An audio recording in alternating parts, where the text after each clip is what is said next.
Aqsa ini saudaraku, selain penduduknya memang muslim yang harus kita bela, punya fadilah yang banyak dilupakan oleh kaum muslimin. Yang pertama adalah Masjid Aqsa, masjid kedua yang dibangun setelah Masjid Haram Mekah. Disebutkan dalam riwayat Sahih, riwayat Bukhari, bahwasanya Abi Dzar radhiyallahu anhu bertanya kepada Nabi SAW, ya Rasulullah, masjid manakah yang paling pertama dibangun di muka bumi? Kata Nabi SAW, Masjid Haram Mekah. Kemudian Abi Dzar bertanya, apa lagi ya Rasulullah, masjid yang mana lagi setelah itu? Kata beliau SAW adalah Masjid Aqsa. Dan Aqsa ini artinya jauh. Disebutkan dalam surah Isra, Allah berfirman di ayat pertama, A'udzubillahi minasyaitonirrajim, Subhanalladzi asra bi 'abdihi lailan minal masjidil haram ilal masjidil aqsa alladzi barakna haulah. Maha suci Allah yang telah memperjalankan hambanya Muhammad sallallahu alaihi wasallam dari Masjid Haram Mekah ke Masjid Aqsa, masjid yang sangat jauh. Karena pada saat itu jaraknya antara Masjid Haram dan Masjid Aqsa kalau menunggangi kuda tercepat sebulan. Jadi sangat jauh, yang telah kami berkahi di sekitarnya. Baik, yang kita ini titik beratkan di sini teman-teman sekalian, Abi Dzar berkata, kata Nabi SAW, Masjid Aqsa masjid yang kedua. Kata Abi Dzar, berapa tahun antara keduanya? Kata Nabi SAW, 40 tahun. Artinya dia masjid yang kedua. Hadis yang kedua menyebutkan dalam fadilah Masjid Aqsa adalah hadis yang masyhur, yang sahih, di mana Nabi SAW juga riwayat Bukhari bersabda, tidak boleh orang mengunjungi masjid secara khusus kecuali 3 masjid. Masjid Haram Mekah, masjidku ini di Madinah, masjid Nabi SAW, dan juga Masjid Aqsa. Jadi masuk di dalamnya Masjid Aqsa ini. Juga dalam hadis berhubungan dengan masalah itikaf, kata Nabi SAW, itikaf yang paling afdal ada di 3 masjid. Di masjidku ini, di Masjid Mekah, yang ada Ka'bah, dan Masjid Ilya atau Masjid Aqsa. Fadilah yang lain adalah hadis Nabi SAW yang berbunyi, Abi Dzar berkata, kami telah berselisih, kami sedang berdiskusi di antara sahabat-sahabat Nabi di masjid Nabi SAW di Madinah, lalu kami berkata satu sama yang lain, mana yang lebih afdal ya, solat di masjid ini atau solat di Masjid Aqsa? Maka Nabi SAW keluar lalu berkata, solat di masjidku ini 4 kali lipat dibandingkan Masjid Aqsa. Hadis ini berarti menjelaskan Masjid Aqsa 250 kali lipat dibandingkan tempat lain, karena Masjid Nabawi 1000. Lalu kata Nabi SAW, tapi ketahuilah sebaik-baik tempat solat adalah Masjid Aqsa. Sebaik-baik tempat solat adalah Masjid Aqsa. Dan akan datang nanti satu waktu, ini seakan-akan Nabi SAW menceritakan tentang keadaan sekarang. Seseorang yang tinggal di sana tidak memiliki tanah lagi kecuali senilai dengan tali sendal mereka. Tali sendal mereka. Dan mereka tetap mempertahankannya karena ingin melihat Baitul Maqdis. Seperti menceritakan tentang keadaan muslimin sekarang. Gitu kan? Lalu kata Nabi SAW, ketahuilah tanah sekecil itu pun di masjid di sekitar Baitul Maqdis, sekitar Masjid Aqsa, senilai dengan tali sendal, artinya sangat murah. Tali sepatu kalau kita beli sekarang anggap 10.000 rupiah. Senilai itu pun tanah kita milikin di sana karena ingin melihat Baitul Maqdis, kata Nabi SAW, lebih baik daripada dunia dan seluruh isinya. Ini fadilah yang jarang orang dengar, gitu kan? Mestinya tahu kalau di sana tuh mempertahankan tanah seperti tali sendal saja sudah lebih baik daripada dunia dan seluruh isinya. Ini sudah satu hal yang luar biasa. Hadits yang lain juga berbunyi, kata Nabi SAW, waktu ditanya oleh Maimunah radhiyallahu anha, istri Nabi SAW dari turunan Yahudi Quraidah, ada yang mengatakan hamba sahaya Nabi SAW. Dia mengatakan, ya Rasulullah, beritahukan kepada kami tentang Baitul Maqdis. Kata Nabi SAW, sholatlah kalian semua ke sana. Karena sholat di sana sama dengan 1000 dibandingkan tempat lain.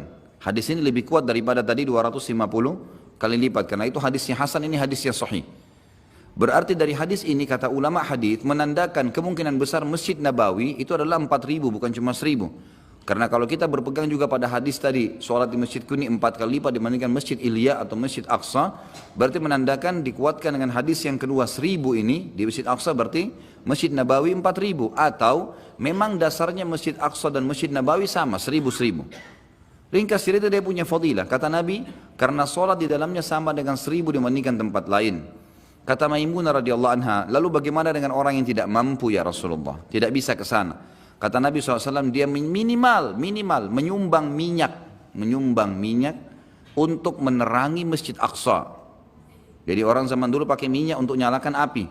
Minimal menyumbang minyak, karena siapapun yang menerangi Aqsa sama pahalanya dengan sholat di dalamnya. Ini enggak ada di Masjid Haram, ada di Masjid Nabawi fadilahnya. Ada yang lebih agung lagi fadilah yang luar biasa. adalah hadis Nabi SAW yang berbunyi, dan ini hadis sahih. Kata Nabi SAW, pada saat Sulaiman alaihissalam selesai merenovasi Masjid Aqsa, karena yang bangun kakek kesekiannya Ibrahim alaihissalam, datang keturunannya yang keberapa, kemudian Sulaiman, namanya Sulaiman, Nabi Sulaiman alaihissalam, beliau membangun Masjid Aqsa, dan beliau berkata, kata Nabi SAW, setelah Sulaiman membangun Masjid Aqsa, beliau meminta 3 hal.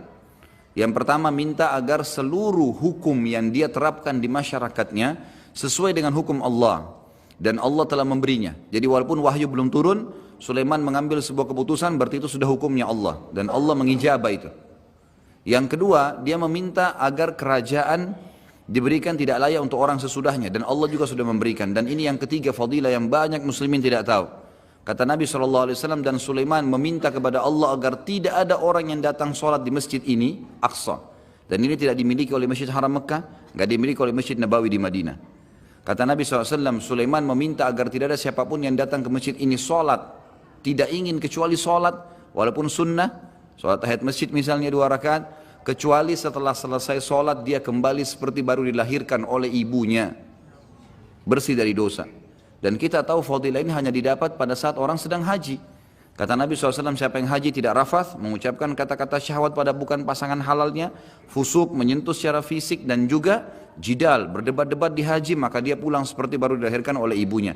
Tapi Masjid Aqsa, saudaraku, kita sholat di sana sama dengan, ya 1 kali sholat dibersihkan dosa seperti baru dilahirkan oleh ibu. Ini satu hal yang luar biasa. Jadi kalau ada kesempatan, kunjungin. Masalah kasuistik, saya bilang sama jemaah saya kemarin sekitar 33 orang, sama saya 34. Masalah kasuistik, ada orang menganggap nanti di sana berbahaya. Buktinya kita masuk gak ada masalah. Artinya memang ada lagi dijajah. Tapi turis kalau masuk tidak dipermasalahkan, dan kami bisa sholat di Masjid Aqsa. Betul dijajah, betul memang Masjid Aqsa itu pintu gerbangnya dijaga oleh tentara Israel. Tapi mereka tidak berani nahan orang yang datang sholat. Dan di bagian dalam pintu gerbang Masjid Aqsa dijaga oleh polisi Palestina. Dan mereka tidak mengizinkan orang Yahudi satupun masuk ke dalam. Informasi bahwasanya orang Yahudi mau meruntuhkan Masjid Aqsa itu tidak benar. Itu tidak mungkin. Karena mereka sendiri menghormati Masjid Aqsa, karena mereka anggap yang bangun Ibrahim alaihissalam, kakek mereka juga. Jadi itu nggak benar. Gitu kan? Bahkan ada salah satu sisi tembok Masjid Aqsa yang luasnya sekitar 1,4 hektar, luas sekali. Itu ada satu dindingnya, di situ dijadikan sebagai tembok peratapan oleh orang-orang Yahudi. Tiap hari mereka datang menangis. Ya, menangis, mengeluh di tembok itu. Kebodohan tentunya, tapi ini terjadi. Jadi mereka bukan merubuhkan, malah mereka mensucikan tempat itu. Mereka mensucikan, dan berapa kali orang Yahudi berusaha masuk, tapi selalu tertahan. Gitu kan? Dari sisi lain, pada saat kita masuk, kita bisa sholat di sana mendapatkan fadilahnya. Kita bisa bertemu dengan saudara kita Muslim, dan pada saat kami datang luar biasa mereka menyambut dengan sangat hangat. Imam masjidnya Syekh Yusuf menyambut kami, dan sempat kami diajak ke madrasahnya, diterangkan tentang kegiatannya. Kemudian juga ada banyak kaum muslimin yang sedang sholat, bertemu pada saat berpapasan, ditanya dari mana. Itu pada saat dia tahu kita dari luar, dipeluk dengan beliau mengatakan, kedatangan anda saja di sini sudah cukup buat kami. Ini sudah sebuah motivasi yang luar biasa, karena Yahudi nggak mau kita masuk ke sana banyak-banyak. Kalau orang banyak yang masuk, maka makin banyak, makin menguatkan jiwanya kaum muslimin. Kedatangan saja. Dan ternyata saudara kita dari Turki yang sangat paham ini. Turki sekarang membuka penerbangan 1 minggu bisa 3 pesawat. Berarti 1.000 orang muslim Turki masuk ke Aqsa setiap minggunya. Dan waktu ditanya oleh orang kita, orang Indonesia yang masuk cuma 40-50 orang sekali datang. Ini kenapa kalian datang ke sini? Mereka bilang kami tidak mau kehilangan masjid ini. Jadi makin banyak muslimin datang, makin menguatkan jiwa mereka. Satu sisi lagi, kan gitu. Jadi sisi yang pertama kita sholat di sana fadilahnya besar. Sisi yang lain kita mengunjungi saudara kita muslim yang sedang tertindas. Sisi yang lain kita bisa mendapatkan fadilah menyumbang. Di dalam Masjid Aqsa itu ada kotak yang dibentuk oleh Syu'un Islamiyah, di sana ada lembaganya sendiri, lembaga pemerintahan Palestina untuk membangun Masjid Aqsa. Jadi saya bilang sama jemaah saya, ini kotak, tinggal masukkan sumbangan langsung, nggak pakai LSM lagi. Ini masjidnya langsung. Sekitar masjid banyak janda-janda yang memang suaminya mati syahid, anak-anak yang orang tuanya mati syahid, bisa disumbang, bisa dibantu langsung. Saya bertemu dengan satu orang bapak, umurnya mungkin sudah 80 tahun. Dia menjual gambar Masjid Aqsa sambil dia mengatakan, akhi saya punya anak 10 dan saya biayai mereka. Dari uang, beli gambar ini $1. Gitu. Jadi kesempatan membantu mereka. Gitu kan? Kesempatan membantu mereka. Sisi yang lain lagi, bisa kita niatkan untuk ribat. Ribat ini Dalam hadis sahih riwayat Imam Muslim kata Nabi SAW, ribatu yauman fisabilillah khairu minad dunya wa ma fiha. Ribat itu mengikat diri di perbatasan antara muslimin dengan orang-orang penjajah, orang kafir, di medan jihad lah. Dan seluruh Palestina sekarang lokasinya sama. Seluruh Palestina sekarang medan jihad, seluruhnya. Tidak terkecuali, karena lagi dijajah, gitu kan. Maka dengan kita datang ke sana, kita bisa niat ribat. Karena pada saat kami ke masjid dari hotel, alhamdulillah orang-orang muslim yang punya hotel, ada punya rumah makan di sana, ada sekolah. Tapi pada saat kami ke Masjid Aqsa memang di kiri kanan banyak polis tentara-tentara Israel. Kita bisa niatkan ribat, gitu kan. Kalau memang Allah Subhanahu wa ta'ala takdirkan meninggal di sana, sudah ajalnya, itu luar biasa. Karena orang kalau terbunuh mati syahid di tangan ahli kitab, Yahudi dan Nasrani, pahalanya double syahadah. Dalam hadis sahih dikatakan, terbunuh dengan ahli kitab mendapatkan 2 pahala syahadah. Double, beda dengan kalau orang Hindu, orang Buddha. Jadi banyak sekali fadilah. Yang saya ingin bagi teman-teman sekalian, kalau Allah berikan kemudahan umrah, kemudian ada kelebihan rezeki ke sana, masuk dan jangan ragu. Dengan izin Allah tidak ada apa-apa, tapi kita minimal sekali seumur hidup bisa pernah menginjakkan kaki di sana dan bisa melihat apa yang telah Nabi SAW perintahkan kepada kita. Secara histori, kita juga mendapatkan banyak sekali pelajaran di situ. Di antaranya adalah pohon garqat yang Nabi SAW ucapkan. Nanti pada saat Dajjal terbunuh di tangan Isa, putra Maryam, maka seluruh pengikutnya dari Yahudi menyebar di wilayah Palestina. Dan itu wilayah Palestina itu ada sekarang di antara Masjid Aqsa sama Gunung Zaitun, Bukit Zaitun, ada lembah. Sekarang oleh orang-orang Yahudi dijadikan kuburan. Mereka anggap itu lembah suci. Ternyata orang-orang Yahudi berkeyakinan di sini nanti di akhir zaman mereka akan dibantai. Mereka berkeyakinan begitu dan sekarang mereka sudah kubur-kubur jenazahnya di situ. Subhanallah, ya.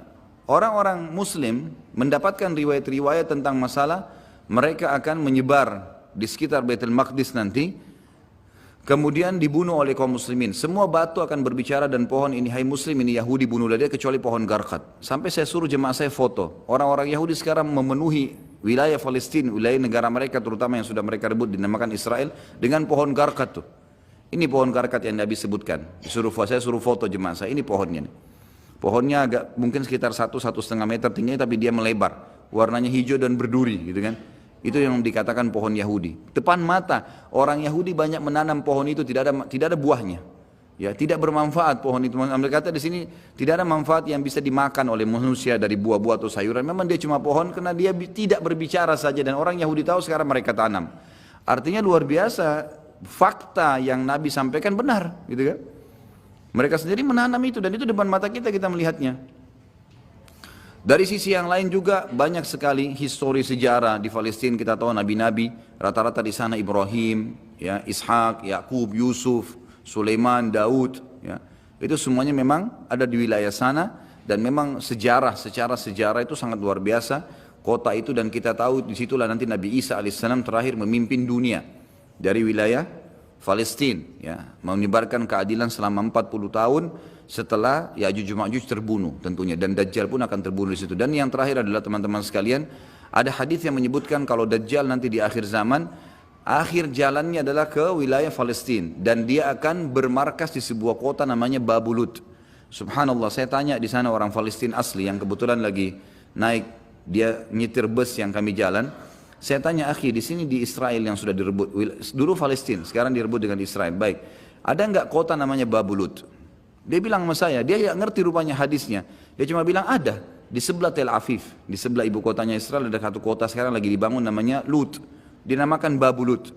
Saya bilang, ente sudah tahu belum ada hadis Nabi kalau Dajjal akan terbunuh di situ?